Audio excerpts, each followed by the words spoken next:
যারা এসেছেন সবাইকে নমস্কার এখানে আসার জন্য।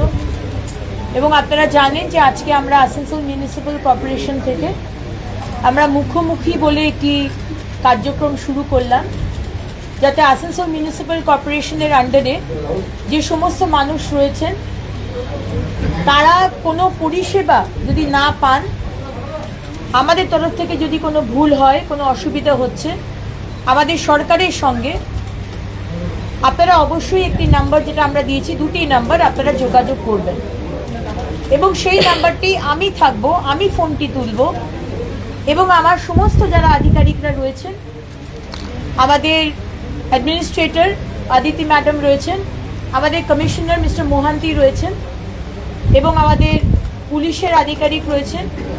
এবং যখন আমাদের প্রোগ্রামটি হচ্ছিল তখন সমস্ত যারা ভার্টিক্যাল হেডস তারা সবাই ছিলেন। 37টি কোয়েশ্চেন আমরা নিয়েছি আজকে এবং তার সমস্যার সমাধান করার জন্য অলরেডি কাজ শুরু হয়ে গেছে। শুধু আজকে মুখোমুখি হলো, কাজটা এখানেই শেষ তা নয়। আমাদের নগর উন্নয়ন দপ্তর থেকে একটি গ্রিভেন্স সেল ক্রিয়েট করা হয়েছে। তার নাম্বার একটা 12 ডিজিটের নাম্বার, একটা 6 ডিজিটের নাম্বার।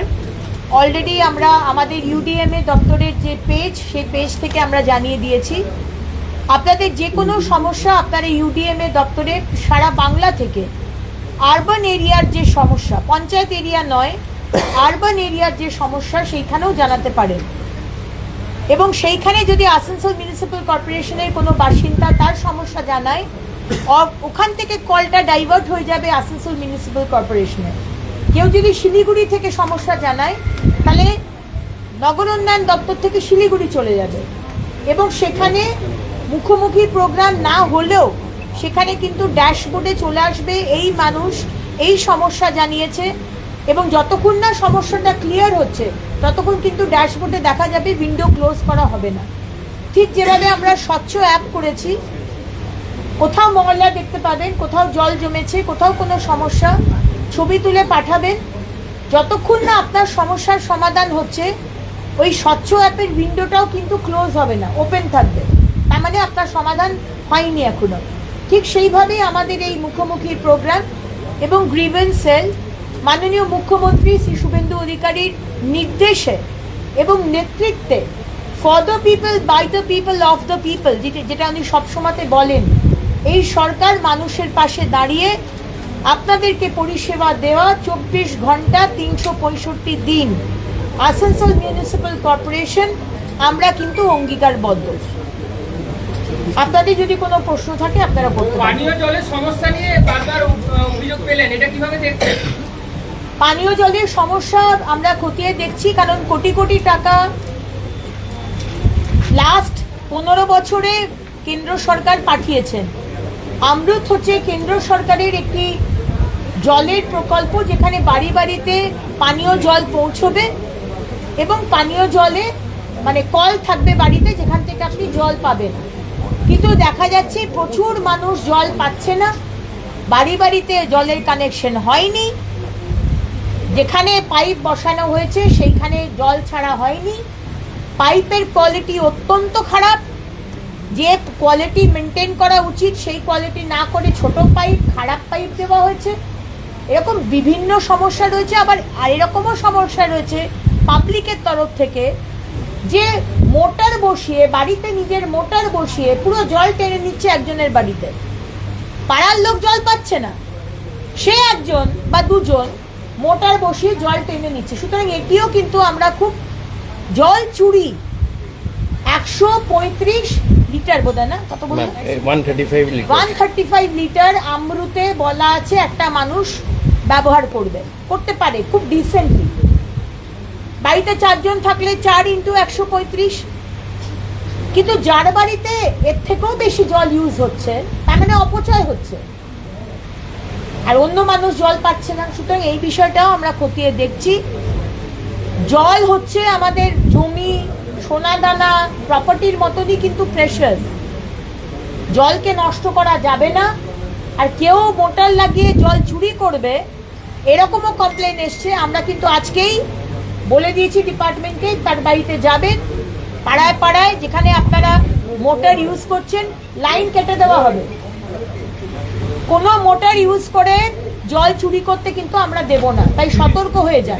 দিদি আজ থেকে 7-8 মাস আগে আমাদের জেলা শাসকের নির্দেশে বিএইচি দপ্তর এবং পৌরসভার জয়েন্টলি আসানসোল, জামুরিয়া, রানীগঞ্জে 140 জনের বিরুদ্ধে এফআইআর করেছিল, যার মধ্যে বড় ধরনের শিল্পপতি, বড় ধরনের হোটেল এবং গ্যারেজগুলো, গাড়িগুলো এইরকম বেআইনি সমস্ত ছিল, গাড়ির ধোয়ার কাজ, এবং এখানকার সবচেয়ে নামী ব্যক্তি তার হোটেলগুলো পর্যন্ত।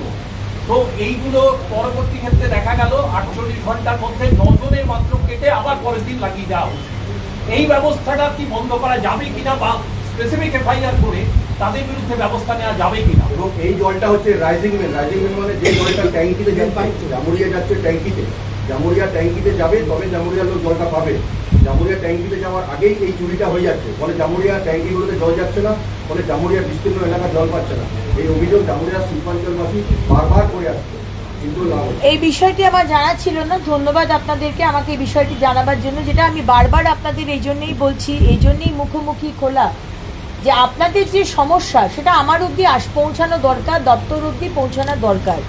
আপনাদের মাধ্যমে এবং সাধারণ মানুষের মাধ্যমে এই যে দুর্নীতি বা অনিয়ম হচ্ছে এটা আমাদেরকে পৌঁছে দেবার ব্যবস্থা করুন। এবং আমি আমাদের পুলিশের আধিকারিক সম্মানীয় যিনি রয়েছেন তাকেও বলবো যে এই যে বলা হচ্ছে 145 জনের নামে এফআইআর হয়েছে, তার এফআইআর এ কি হলো তার রিপোর্টটা আমাকে একটু পাঠানো, ঠিক আছে? যে জামুরিয়া শিল্প তালুকে একাধিক কারখানার বিরুদ্ধে অভিযোগ করেছিল আসানসোল পৌরসভা, কি তারা পুরসভার আইন না মেনে তারা ওইখানে কারখানায় নির্মাণ এই বিষয়টি আমি জানি, এবং এই বিষয়টি আমি অলরেডি কমিশনার সাহেবকে বলেছি। আমি আজকে আমাদের অদিতি ম্যাডামকেও আমি জানিয়ে রাখছি, জামুরিয়ার এরকম বিভিন্ন কোম্পানি রয়েছে যারা সিংহনীরি নদীকে নিজের প্রিমাইসিসের মধ্যে ঢুকিয়ে নিয়েছে। তারা ভেবেছে বোধহয় যে নদীটা বোধহয় ওনার সম্পত্তি, এবং সেখানে ইলিগাল কনস্ট্রাকশন করে কারখানা বাড়ানো হয়েছে। আমি জানি না আগের কর্পোরেশন কি সেটিং করেছিল, কিন্তু কোনো পানিশমেন্ট হয়নি। অন্তত আমাদের সরকার, শুভেন্দু অধিকারী সরকার সেটিংয়ে চলে না, আন্ডার দ্য টেবিল বা অ্যাবাভ দ্য টেবিল। তাই আমি আপনাদেরকে বলবো যে ইমিডিয়েটলি ওই বিষয়টি কি দাঁড়ালো, স্ট্রিক্ট থেকে স্ট্রিক্টেস্ট পানিশমেন্ট এবং কম্পেনসেশন যেন এই দেওয়া হয় এই কোম্পানিজগুলোকে। এবং শুধু কম্পেনসেশন নয়, ইমিডিয়েটলি দেওয়ালটাকে ভেঙে, বাউন্ডারি ওয়ালকে ভেঙে নদীকে বাইরে করা, নিজের প্রিমাইসিসের বাইরে করা, এবং যা যা ইলিগাল কনস্ট্রাকশন করেছে সেটাকে বুলডোজার নিয়ে গিয়ে ভাঙার ব্যবস্থা করে দেবে।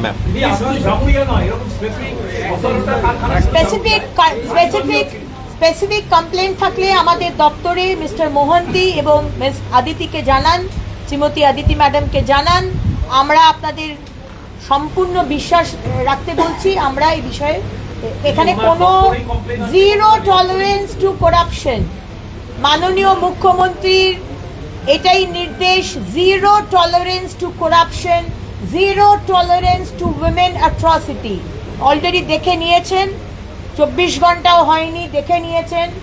Zero tolerance two corruption. আপনারা খবর পাঠান, আমরা ইনকোয়ারি বসিয়ে we will take step.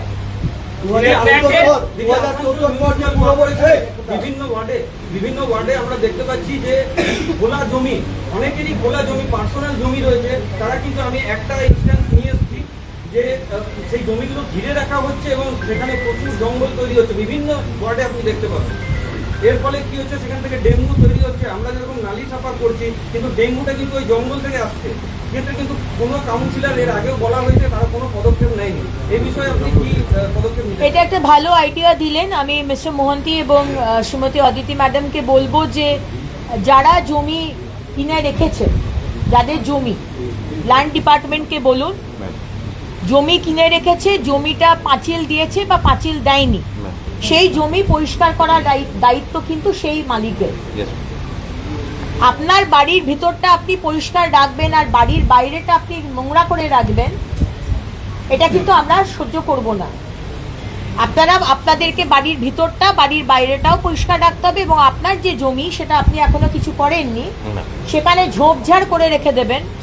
Lakh lakh টাকা খরচা করে আপনি জমিটা কিনেছেন, লক্ষ লক্ষ টাকা খরচা করে আপনি পাঁচিল বানিয়েছেন, অথচ ঝোপঝাড়টা ক্লিয়ার হবে না, ওখানে ডেঙ্গি হবে আর সমাজের মানুষ ভুগবে, এটা হতে পারে না। আপনি একটা নোটিফিকেশন, আমি দপ্তর থেকেও বলে দিচ্ছি, যার জমি তাকে সেই জমিটাকে পরিষ্কার রাখতে হবে। আমার সেই ডেটা ব্যাংকটা লাগবে, কার জমি, এবং সেই ল্যান্ড ডিপার্টমেন্ট গিয়ে যেন তাকে জানিয়ে আসে নোটিশ দিয়ে যে এটা আপনার জমি, এই জমিকে আপনি কিন্তু পরিষ্কার রাখুন। ফ্ল্যাটের আবাসিকরা লোন নিয়ে একটা সমস্যায় পড়েছেন, আজকেও ফোন এসেছিল আপনার কাছে, ওই বিষয়টা যদি একটু বলেন। এই বিষয়টা আমরা দেখছি।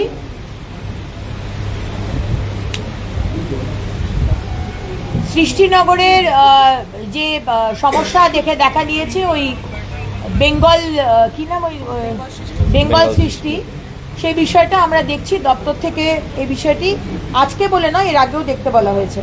এই বিষয়টা আমরা দেখে নিচ্ছি গুরুত্ব সহকারে। দিদি 214 কোটি টাকার কুলটি জল প্রকল্প হয়েছিল 2014 থেকে 20 পরে, বাড়ি বাড়ি কল লাগানো হয়েছিল, মিটার বসানো হয়েছিল, সেই কলে জল পড়ে না, একদিনের জন্য জল আসেনি। অনেক জায়গায় টাকা নিয়েও কল লাগানো হয়নি এবং রীতিমতো তাদের কাছে রসিদ আছে পুরসভা, এখনো বাড়ি বাড়ি কল বসেনি, আর যেখানে বসেছে সেখানে জল পড়েছে। এই জলের বিষয়টা আজকে অনেক ফোন এসছে, যেটা আমি আপনাকে বললাম। স্পেসিফিকলি যদি কমপ্লেন আসে সেটা সুবিধা হয়, আপনারা দপ্তরে যে নাম্বারটা, সেই নাম্বারে ফোন করবেন বা কর্পোরেশনে এসে এখানে একটা গ্রিভেন্স সেল করে দিন, একজন অফিসারকে বসিয়ে দিন যে গ্রিভেন্স সেলে এসে মানুষের গ্রিভেন্সের এইগুলো, কারণ আবার ফোন যাবে আমাদের মেন দপ্তরে, সেখান থেকে ফোন এখানে আসবে, ইটস আ লং প্রসেস। তাই এখানে একটা গ্রিভেন্স সেল, একটা ঘর করে দিন, ছোট একটা ঘর দিয়ে দিন, সেখানে সকাল 10টা থেকে বিকেল 6টা বা 7টা অবধি একজন অফিসারকে বসিয়ে দিন শিফটে, সে পুরো লিখবে রেজিস্টারে নাম, ফোন নাম্বার অ্যান্ড সমস্যা, এবং সেই মতো সে দপ্তরকে জানিয়ে দেবে। সুতরাং এই ধরনের স্পেসিফিক যা সমস্যা আসবে, এখানে জল পাচ্ছে না, উই উইল টেক কেয়ার। পুরসভার একটি কমিউনিটি সেন্টার একটি রাজনৈতিক দল দখল করেছে বলে অভিযোগও আপনি পেলেন, এই বিষয়টাকে আপনারা কিভাবে দেখছেন? কোনো রাজনৈতিক দল, সেটা বিজেপি হোক, টিএমসি হোক, সিপিএম হোক, কংগ্রেস হোক, নির্দল হোক, কোনো কমিউনিটি হল আপনারা দখল করতে পারবেন না, কারণ কোনো দলের কমিউনিটি হল নয়, এটা আসানসোল মিউনিসিপ্যাল কর্পোরেশনের কমিউনিটি হল। সেখানকার মানুষ যদি সেই কমিউনিটি হল ভাড়া নিতে চান, বিয়ে বাড়ি হোক, শ্রাদ্ধ বাড়ি হোক, জন্মদিন হোক, আমাদের কর্পোরেশনকে জানাবেন, যা টাকা লাগবে, যা ভাড়া, সেটা আপনারা অনলাইনে ভাড়া পেমেন্ট করবেন, কোনো কিছু অফলাইন হবে না। All offline things are closed, অনলাইনে পেমেন্ট করবেন, আপনার কমিউনিটি হল আমরা খুলে দেবো, আপনার অনুষ্ঠান হয়ে যাবে, আবার আমরা চাবি নিয়ে নেব, কোনো দল দেবেন না। অনেক তৃণমূলের পার্সন আছে যে নিজে মিউনিসিপ্যাল কর্পোরেশনের টেন্ডার করেছে নিজের মানে পরিবারের নামে, কিন্তু মিউনিসিপ্যাল অ্যাক্টে বলা আছে কোনো পরিবার নামে বা কোনো কর্মচারী নিজের পরিবার নামে টেন্ডার দিতে পারে না। যিনি জিতু সিং নিজের নিয়েছেন 70 লাখ টাকা। আর এর সাথে সাথে চকসি বাবা মন্দিরের কাছে একটা ব্রিজ আছে, যেটা এখন বর্ষাকাল আসছে, আবার ওই ব্রিজটিতে হাইকোর্ট অর্ডার দিয়েছিল, ভাঙা হয়েছিল, আবার ওইটা তৈরি করা হয়েছে নিজের কোনো জমির মাফিয়াদের জন্য। ওই যে জমিটা আছে ওটা বীরভূম কোলফিল্ড কোম্পানির জন্য, তাকে দখল করে বিক্রি হয়েছে। অনেক পরিবার আজ কোনো ক্ষতিগ্রস্ত, কি বলবেন? যাদের জমি, যাদেরকে ঠকানো হয়েছে, তাদেরকে বলুন আমাদের একটা গ্রিভেন্স সেলে এসে বা আমাদের ম্যাডাম এবং মহন্তিবাবু রয়েছেন তাকে জানাতে, আমরা এটার অ্যাকশন নেব। এবং যেটা বললেন যে টিএমসির কাউন্সিলররা নিজের পরিবারে যাবে, সেখানে যদি নিয়মের কোনো হেরফের হয়ে থাকে, যার কাউন্সিলরের নাম বলছেন তার বিষয়ে দেখে নিন, যে কোনো হু এভার ইট ইজ, সে বিজেপির কাউন্সিলর হোক কি টিএমসির কাউন্সিলর হোক, যদি নিয়মের কোনো হেরফের করে, অদিতি ম্যাডাম প্লিজ এনকোয়ারি বসিয়ে দিন। দিদি, এখনো দেখা যাচ্ছে যে অনেক জায়গায় কিন্তু নালি বানানো হয়নি, সেই জায়গাগুলো কি এখন মানে যে জল জমে রয়েছে সেই সব জায়গা? আবারও বলবো, যেখানে জল জমার সমস্যা রয়েছে, নালি নেই বা নালি পরিষ্কার হয়নি, আমাদেরকে জানান, আমরা নালি পরিষ্কার ইমিডিয়েটলি করিয়ে দেবো। আজকেও প্রচুর ফোন এসেছিল। আর বর্ষাকালে কনস্ট্রাকশনের কাজটা করাটা সমীচীন নয়, বর্ষাকালটা চলে যাক, আমরা আইডেন্টিফাই করে রাখবো, যেই বর্ষা যাবে আমরা রাস্তা বলুন, নালি বলুন, আমরা তৈরি করব। অবৈধ নির্মাণ নিয়েও কিছু অভিযোগ আজকে পেয়েছেন, অবৈধ নির্মাণ আজকেও আমরা কমপ্লেন পেয়েছি, আমাদের টিম অলরেডি যাচ্ছে এনকোয়ারি বসিয়ে, সেখানে মাননীয় মুখ্যমন্ত্রীর নির্দেশে অবৈধ নির্মাণ কমার্শিয়াল অ্যাক্টিভিটি চলছে, আমরা তাকে নোটিশ পাঠাবো। যদি গভর্নমেন্ট নর্মসকে অ্যালাইন হতে পারেন বা ফলো করতে পারেন, কিছু এদিক ওদিক চেঞ্জেস করে বিল্ডিংয়ে, তাহলে সেটা আমরা অ্যালাউ করবো। আর যদি একেবারেই দেখি বিল্ডিংটা কোনো কিছু উপায় নেই, এইভাবেই করে দেওয়া হয়েছে, তাহলে কিন্তু আমরা সেখানে will take the ultimate step.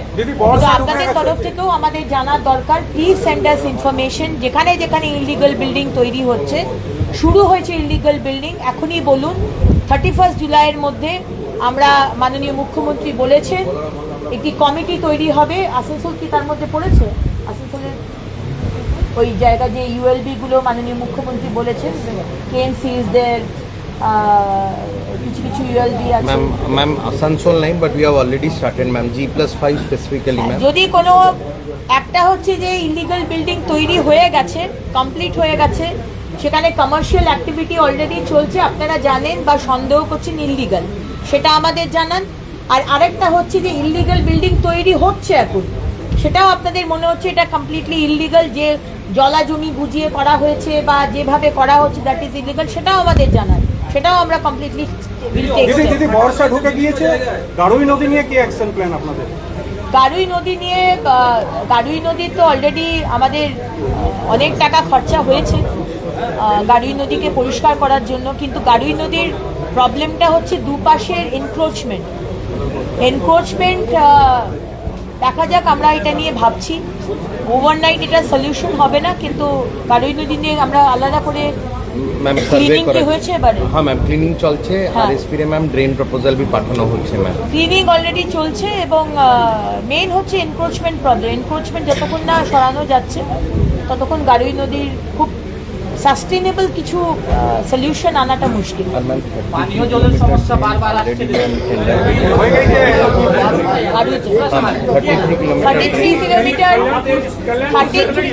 33 kilometre drain গাড়ুই নদীর ওখানে অলরেডি টেন্ডারও হয়ে গেছে।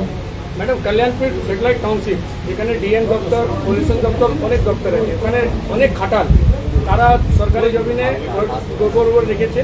তার সাথে সাথে অবৈধভাবে জমি দখল করে পাশে যে খাটালগুলো শিফট করা হয়েছিল, ওরা আজকে হাইওয়েকেও দখল করে দিয়েছে এই গোবর রেখে।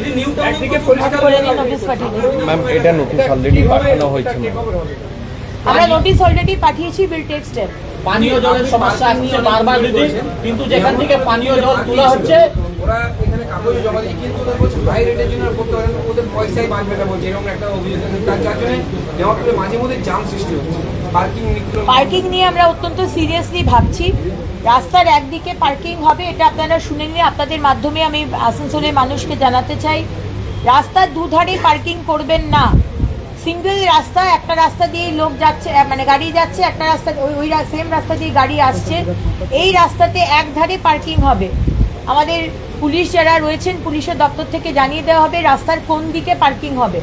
যেরকম আমাদের ধরুন হাটন রোড সিঙ্গেল রাস্তায় ডান দিকে পার্কিং হবে না বাঁ দিকে হবে, সেটা আপনাদের জানিয়ে দেওয়া হবে। এবং সেখানে আমরা একটা মার্কিংও করে দেবো পেন্ট দিয়ে, যে পার্কিং জোন। আপনারা যদি ওই পার্কিং জোন ছাড়া অন্যদিকে যদি পার্কিং করেন, আপনাদের গাড়িতে কাঁটা লাগানো হবে বা ফাইন দেওয়া হবে 500 থেকে 1000 টাকা। আপনারা যদি মনে করেন যেখানে সেখানে গাড়ি লাগিয়ে দেবেন, মোটরসাইকেল লাগিয়ে দেবেন, এটা কিন্তু আমরা অ্যালাউ করবো না।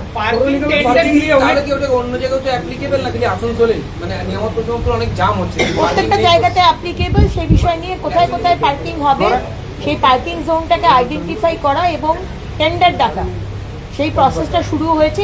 গিভ আস সাম টাইম, আমরা করব। বাণিজ্যিক ক্ষেত্রে কর্মটি করেছিল, সেগুলো কি পুনর্বিবেচনা করা হবে? কোনটা? বাণিজ্যিক ক্ষেত্রে কি ছাড় দেওয়া পুরোপুর যে কর্মটি করেছিল, কমার্শিয়াল ট্যাক্সের না, এটা বিষয় নিয়ে আমরা কোনো ট্যাক্সে 20% ডিবেট দেওয়া হয়েছিল, যেটা নিয়ে একটা বড় অভিযোগও উঠেছিল এই গত বোর্ডে। হ্যাঁ, শুনেছি আমি।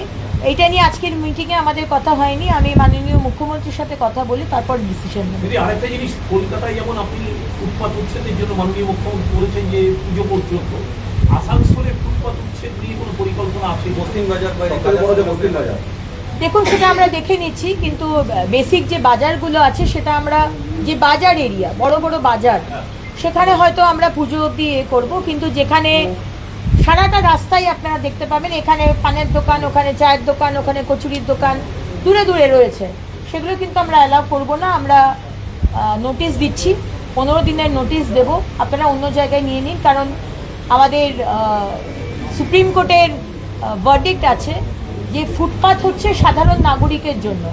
ফুটপাতে সাধারণ নাগরিক চলতে পারবে না, তার অবস্ট্রাকশন হবে, এটা কিন্তু করা যাবে না। সুতরাং যারা ফুটপাথকে দখল করে বা রাস্তার ওপর ব্ল্যাক টপ যাকে বলা হয় সেটাকে দখল করে যারা দোকানপাট বানাচ্ছেন তাদেরকে কিন্তু উঠতে হবে। এটা কিন্তু এখানে কোনো ছাড় নেই। আমরা একটা টাউনশিপ ডেভেলপ করার কথা ভাবছি, অনেকগুলো জিনিস আমরা ভাবছি যেখানে একটা টাউনশিপ ডেভেলপ করা এবং সেখানে আমাদের হকার বন্ধুদেরকে সেখানে রিলোকেট করা। পুরনো হকার যারা তাদেরকে রিলোকেট করা হবে, যারা নতুন হকার তাদেরকে রিলোকেট করা হবে না। তার জন্য একটা সার্ভে হবে এবং জায়গাটা আমরা আইডেন্টিফাই করছি। সেখানে আমরা যারা বস্তিতে থাকেন তাদেরও একটা সার্ভে হবে, তাদের জন্য বাড়ি বানানো, তাদেরকে যাতে বস্তিতে না থাকতে হয়। তার সাথে স্টেডিয়াম, হাসপাতাল, একটা কমপ্লিটলি ডিফারেন্ট এরিয়া টাউনশিপ আমরা ডেভেলপ করতে চাইছি। তার সাথে সাথে একটা ফ্লাইওভার কালীপাহাড়ি থেকে শুরু করে এয়ারপোর্ট অবধি, সেটাও আমাদের একটা প্ল্যান আছে যাতে বাজারের যে জ্যাম বা বিভিন্ন জায়গায় যে জ্যাম সেইগুলোকে যাতে অ্যাভয়েড করা যায়। So Kalipahari to river side ওই জায়গাটা অবধি একটা ফ্লাইওভার, তারও একটা ফিজিবিলিটি সার্ভে চলছে। দামোদরের ওপর bridge connecting Bankura and Asansol, তারও প্রসেস অলরেডি চলছে। এবং তার সাথে সাথে এটা কি বললাম এইগুলো একটা স্টেডিয়াম, প্রত্যেকটা বিধানসভায় ছোটোখাটো একটা স্টেডিয়াম হবে। সেই স্টেডিয়ামটা কোথায় হবে সেটা আমরা জায়গা খুঁজছি, যাতে গ্রামীণ এলাকা এবং শহর সবাই যাতে ওই স্টেডিয়ামটা ইউজ করতে পারে। আদিবাসী ছেলেমেয়েরা ভীষণ ভালো ফুটবল খেলে, তারাও যাতে স্টেডিয়ামে ফুটবল প্র্যাকটিস করতে পারে। বয়স্ক মানুষরা বা অ্যাথলিটস তারা যাতে জগিং করতে পারে, রানিং করতে পারে, সেরকম জগার্স ট্র্যাক থাকবে। তো এরকম একটা জায়গা স্টেডিয়ামের জন্য আইডেন্টিফাই করা। আর তার সাথে সাথে multi level car parking is a big issue, ভীষণ প্রবলেম। তাই জন্য বাজার এলাকাতে মাল্টি লেভেল কার পার্কিং শুধু আসানসোলে নয়, বিভিন্ন জায়গাতে প্যান বেঙ্গল আমরা মাল্টি লেভেল কার পার্কিংয়ের জন্য আমরা দেখছি। 1,88,00,000 টাকার একটা কারচুপি ধরা পড়েছিল কুলটিতে ট্যাক্স ফাঁকি দেওয়ার, এবং 44 লক্ষ টাকার একটা সাইবার ক্রাইমের ঘটনা ঘটেছিল। এই দুটো বিষয় কি আপনি তদন্তের নির্দেশ দিয়েছেন? এই বিষয়টা আমার জানা নেই, এর বিষয়ে ডিটেলস আমাকে পাঠিয়ে দিন, আমরা তদন্ত শুরু করব। आपकी विधानसभा में जो है दामोदर नदी, वहाँ पर तिराट है और हाड़ भंगा है, बालू घाट है, वहाँ से बालू निकाली जा रही है मशीनों को नदी में बीच उतार कर। ये क्या लीगली है या अनलीगल, क्या बोले? দুটো ঘাট আছে আমাদের বিধানসভায়, 2 घाट है हमारे विधानसभा में। वो 2 घाट लीगल घाट है और वो पुलिस और प्रशासन को परमिशन लेकर लीगल घाट है तो उसको चालू करने का हम परमिशन दिए हैं। पुलिस और प्रशासन को भी मालूम है, लेकिन हर गाड़ी में चालान रहेगा और हर गाड़ी ओवरलोडिंग नहीं होगा। ये स्ट्रिक्टली बोल दिया गया है। जिस तरह से सरकारी हमारे टैक्स जमा होना चाहिए उस तरह से सरकारी टैक्स जमा होना है। ये सिर्फ 2 घाट, बाकी घाट का मालूम मुझे नहीं है। और दामोदर का बीच से जो पॉपुलम और क्या क्या मशीन बोलता है वो उससे उठा रहे हैं, उसको मना किए हैं हम डीएम बांकुड़ा की। ये सारे घाट डीएम बांकुड़ा के तरफ है परमिशन, तो डीएम बांकुड़ा को भी बोले हैं। ये है बेसिकली जो इंडस्ट्री मिनिस्ट्री है, दफ्तर है, उनका अंडर में है। तो माननीय मंत्री तापस रॉय बाबू को हम बोले हैं मैनुअल आप बालू उठा सकते हैं, ऐसा बोला गया है एनजीटी से। लेकिन वो लोग बोल रहे कि सेमी क्या बोलते हैं मैकेनिकल ऐसा अलाउ है। तो ये पॉपुलम और ये सेमी मैकेनिकल में पड़ता है कि नहीं, ये माननीय मंत्री को हम बोले हैं, वो मुझे बताएंगे, उसके बाद हम चालू करने देंगे। ये विषय भी बहुत तकलीफ हो रहा है, ये भी हम माननीय मंत्री जी को बोले हैं। बालू के लिए समस्या हो रहा है और हमारे डीएम साहब को भी बोले हैं, डीएम साहब इस विषय को देख रहे हैं। लेकिन ट्रैक्टर चालू होगा, ट्रैक्टर तो चालू है, मीटिंग भी हुआ है। जो पोर्टल है उस पोर्टल में जाके आपका गाड़ी का लाइसेंस रिन्यू करना पड़ेगा और कोई भी घाट से आप चालान लेकर चालू कर सकते हैं। ये ट्रैक्टर का विषय हम बोल रहे हैं। तो ट्रैक्टर जब चालू होगा तब तो साधारण लोकल स्थानीय लोगों को भी बालू मिलेगा। लेकिन बालू का जो रेट जो इतना बड़ा हो रहा है उसको कैसे कंट्रोल किया जाए, ये माननीय मंत्री जी को हम बोले हैं, माननीय मंत्री जी बोले हैं दफ्तर से बात करके वो मुझे बताएं। আসানসোল দক্ষিণের নিউ টাউন এখানে অবৈধ ফাটাল 1 নম্বর অভিযোগ, এই ফাটালগুলোর থেকে বর্ষায় ডেঙ্গির একটা প্রভাব দেখা যায়, এইটা নিয়ে কি ভাবছেন? এটা নিয়ে আমাদের দপ্তর থেকে এবং ইসকোর সাথেও কথা হয়েছে, সেলের সাথে। বিষয়টি আমরা অত্যন্ত গুরুত্ব সহকারে দেখছি। মানুষের ডেঙ্গি হবে বা আপনি সরকারের জায়গায় থাকবেন, এটা তো চলতে পারে না। বিষয়টা কোথাও একটা ব্যালেন্স করে কোথাও একটা সমাধান আনতে হবে। দিদি প্রায় 5,000-এর মতো সাফাই কর্মী আছে, তাদের তাদের একটা দাবি হচ্ছে যে একটা ফিক্সড বেতন করা হোক এবং সচিত্র পরিচয়পত্র কি বলবেন? হ্যাঁ, সচিত্র পরিচয়পত্র এবং PF ওদের একটা ডিমান্ড আছে। এই বিষয়টা আমরা দেখে নিচ্ছি। এক তো হচ্ছে যে আগের সরকার একটা কাজে যেখানে 50টা লোক লাগবে সেখানে 400 লোক ঢুকিয়ে দিয়েছে, পলিটিক্যাল অ্যাপয়েন্টমেন্ট হয়েছে, তারা কোনোদিন কাজে আসে না। তাদেরকে আমি বলে দিয়েছি ইমিডিয়েটলি ছাঁটাই করবেন। যারা 3 মাস ধরে আসেনি তাদেরকে ইমিডিয়েটলি ছাঁটাই করে আমাকে রিপোর্ট পাঠাবেন। আর কোন কাজের জন্য, যেটা আমরা বলি বিড সিস্টেম, কোন কাজের জন্য কটা লোক লাগবে সেই হিসেবেই যেন লোক নেওয়া হয়। আপনি আসবেন, এসে মোটরসাইকেল নিয়ে এসে সই করে দিয়ে চলে যাবেন, কাজ করবেন না, 11টার সময় অফিসে আসবেন, ওই জমিদারবাজি চলবে না। এখন কোথাও চলবে না, শুধু আসানসোলে নয়, কোথাও চলবে না। সুতরাং এটা পরিষ্কার বলে দেওয়া হয়েছে। সাফাই কর্মী সকালবেলাতে বাড়ি বাড়ি যাবে, ময়লা তুলবে, নির্মল সাথী নির্মল বন্ধুরা করে তাদের ডিউটি শেষ হয়ে যায়। দুপুরবেলাতে কিছু কিছু বিজি এরিয়া, বাস স্ট্যান্ড, বাজার, হাট, আবার করে 2বার করে ঝাড় দিতে হবে। এটা কেন্দ্র সরকারের নির্দেশ এসছে। সকালে একবার ঝাড় দেবে, সকাল 6টায়, দুপুরে দেবে, আবার রাত্রে দেবে। তাই জন্য আমি বলেছি সকালে যারা নির্মল তারা যে পেমেন্টটা পায়, লাঞ্চের পরে আবার তারা সেই পেমেন্টটা পাবে এই কাজগুলো করার জন্য। 2বার করে ঝাড় দিতে হবে। এবং কালকে আমরা একটা কিট, কবচ, স্বচ্ছ কবচ কিট আমরা মাননীয় মুখ্যমন্ত্রীর হাত দিয়ে লঞ্চ করিয়েছি।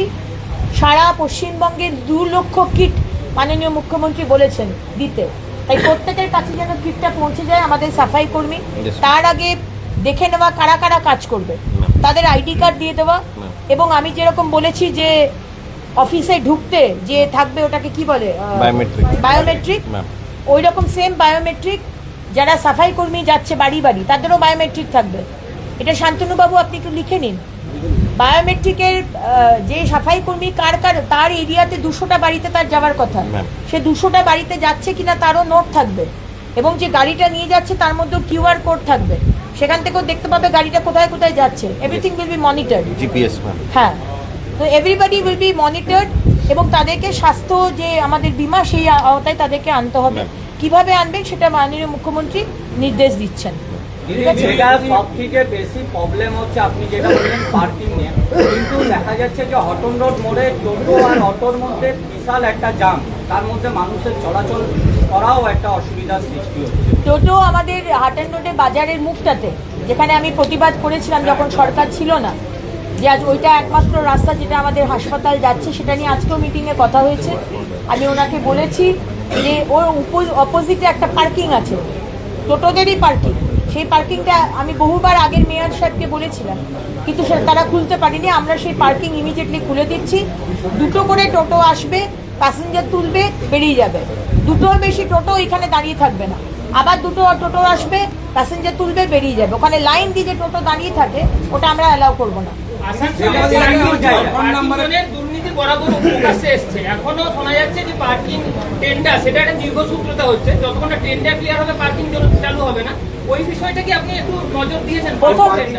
পার্কিংগুলোতে দেখা যাচ্ছে যে দোকান দেওয়া আছে, পার্কিংগুলোতে দোকান লাগানো আছে। যেমন একটা পার্কিং বলছি 26 নম্বর পার্কিং, 26 নম্বর পার্কিং ইনকোয়ারি করে যদি দেখেন একটা গাড়ি রাখার জায়গা নাই, কিন্তু ওটা পার্কিং, কর্পোরেশনের খাতায় পার্কিং এবং পার্কিং হিসাবে টেন্ডার। আপনারা আমাকে প্রথমত তো আমাদের গ্রিভেন্স সেলে এসে আমাদের ম্যাডাম আর মিস্টার মোহন্তিকে ডিটেলসটা দিন, কোথায় কোথায় পার্কিং জবরদখল হয়েছে, আমরা সেটাকে সরাবো। আর আজকে 7খানা পার্কিং আমরা আইডেন্টিফাই করেছি, যার কিছু কিছু টেন্ডার হয়ে গেছে আর কিছু কিছু টেন্ডার হবে। আজকে 7খানা নিয়ে কথা হয়েছে, বাকি যেগুলো বলছে সেগুলো আমরা আইডেন্টিফাই করব, করে টেন্ডার ডাকবো। যদি রেলের সঙ্গে যদি কথা বলেন, পাশে নজরুল মঞ্চে একবার পার্কিং করেছিল, কর্পোরেশন থেকেই প্রপোজাল দেওয়া হয়েছে, আবার ওটা বন্ধ হয়ে গেছে। ফলে এই কর্পোরেশনের সামনে যে পার্কিংগুলো আছে রাস্তার উপরে বাধ্য হয় করতে, সেইটা কিন্তু ওটা যদি রেলের সঙ্গে কথা বলে চালু করা যায়। নজরুল মঞ্চ নজরুল মঞ্চ ওটা রেল যেটা ওই ইয়ে বললো, একটা জায়গা বললো না, সুভাষ বললো না, কি বললো একটা? একটা তো রিলুক পিছনটা ম্যাম রিলুক সেল না না, একটা কই বললো না, সুভাষ ইনস্টিটিউট। সুভাষের চলছে, নজরুলটা আলাদা, নজরুল আলাদা। নজরুলটা লিখে রাখুন। কর্পোরেশনের পিছনে ঠিক আছে, দেখে নিচ্ছি এটা। তাহলে আজকে এখানে শেষ করি। আসানসোল হোলসেল বাজার, আসানসোল হোলসেলে সবজি বাজার, মাছ বাজার, ফল বাজার আছে।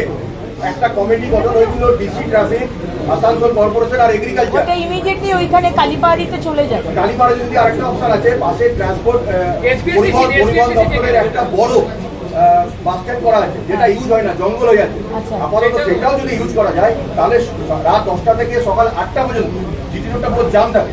লরেটো থেকে আরম্ভ করে সেন্ট ভিনসেন্ট থেকে আরম্ভ করে যে ছাত্রছাত্রীরা যায়, গার্জেনরা, তারা যেতে পারে না, ওদের ঘুরে আশ্রম মধ্যে ঘুরে ঘুরে যেতে হয়। ইমিডিয়েটলি ম্যাডাম আপনি শেষ করেন।